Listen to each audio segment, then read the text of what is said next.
At ayan mga ka-crypto, pag-uusapan po natin dito ang pahayag ng kilalang crypto investor na si Pampios. Ayan po siya, kung saan ay hinikayat po niya ang community members na pag-isipang mabuti ang pag-diversify ng kanilang mga portfolio habang patuloy po na tumataas ang demand para sa mga US equities. Ayon po sa kanyang ibinahaging datos, ang mga foreign investors ay bumili ng umabot sa $181 billion na halaga ng mga US equities sa loob lamang ng isang buwan. Bukod dito, itinuro rin niya na ang private investors ay umabot po sa record na $144.7 billion na halaga ng mga binili.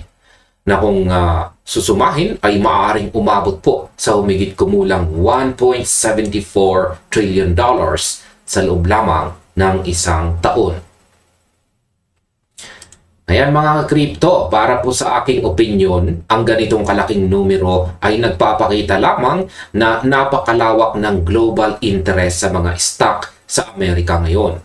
Maraming mga investors sa iba't ibang panig ng mundo ang naghahanap ng mga paraan upang makilahok o makisali sa traditional na financial market. Ngunit madalas po silang nakaharap sa mga balakid tulad po ng lokasyon at saka traditional infrastructure. At ngayon ay paano ba binago ng tokenization ang pag-access sa mga stocks?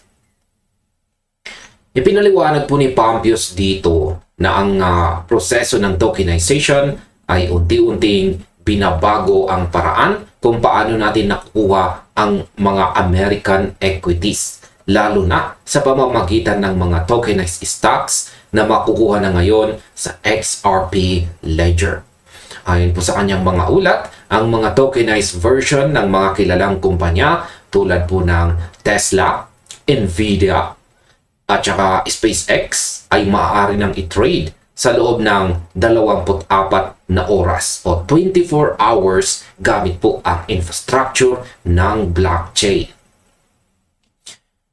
Ngayon, ang mga asset na ito ay direktang maililipat o maitratransfer peer-to-peer mula sa isang crypto wallet na may napakababang transaction cost nang hindi na kinakailangang umasa ng lubos sa mga traditional na brokerage system. Ayan, sa aking opinion, ang pagkakaroon po ng round-the-clock trading o ang kakayahang mag-trade anumang oras ay nagbibigay po ng mas malaking kalayaan sa mga investors. Hindi na nila kailangang maghintay. Yan, hindi na po natin kailangang maghintay na magbukas ang traditional na oras sa Wall Street para lamang makapagsagawa ng transaction dahil ang technology ng ledger ay nagbibigay po ng tuloy-tuloy na daloy ng serbisyo. Ngayon ay ano ba ang tamang paraan ng pag-diversify ayon kay Pampios? Nang mag-ugat po ang usapan sa internet, nagtanong ang isang user po sa X kung ang pahayag ba ni Pampios ay nangangahulugang dapat nang ibenta ng mga tao ang kanilang XRP upang ipalit sa mga traditional na equity. Bilang tugon, nilinaw ni Pampios ang kanyang pananaw at direktang nagbigay po ng payo. At ang sabi niya dito ay diversify using RLUSD, especially those who can't access US equities. Kaya ayan, highlight lang natin yung kanyang actual na sinabi dito. Ayan. Ipinapakita nito na ang kanyang layunin ay hindi ang pag-abandona kay XRP, kundi ang paggamit po ng RLUSD bilang potensyal na paraan upang makapasok sa mga tokenized asset para sa mga nahihirapang umabot sa traditional na market.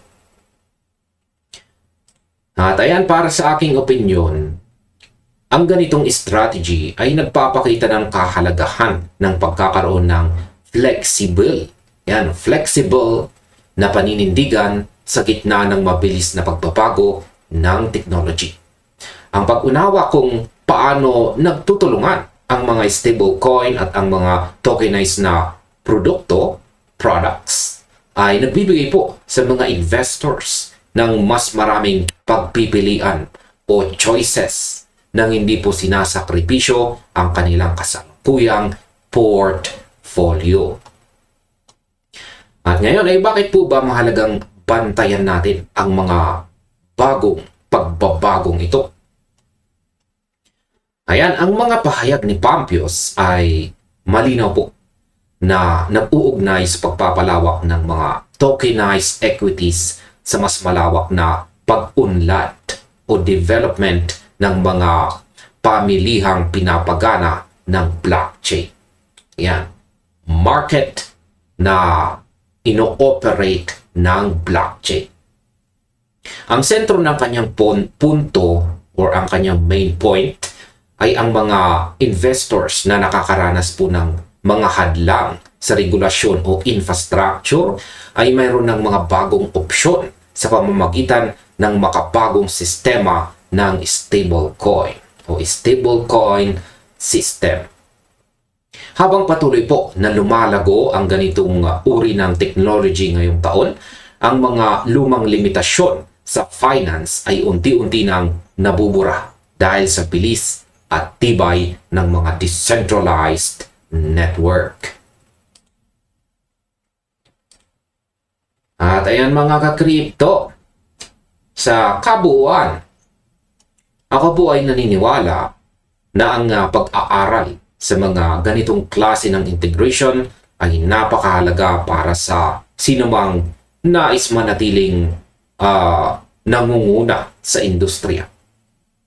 Ang patuloy po na pag-monitor sa mga galaw ng market at sa mga bagong oportunidad sa tokenization ay nagbibigay po sa atin ng sapat na kaalaman upang maging handa sa mga susunod pang hakbang ng makabagong finance. Ayan, or new financial system.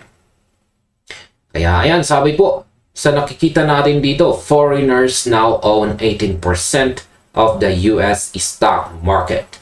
The whole world wants US stocks. The rails haven't kept up. The XRP ledger is building them. Ayan. At hanggang dito na lamang po tayo sa video na ito mga ka-crypto. Marami pong salamat sa inyong panonood at kung nagustuhan po ninyo ang panonood sa video na ito, maaaring isunod na rin po ninyong panoorin ang recommended na video natin dito.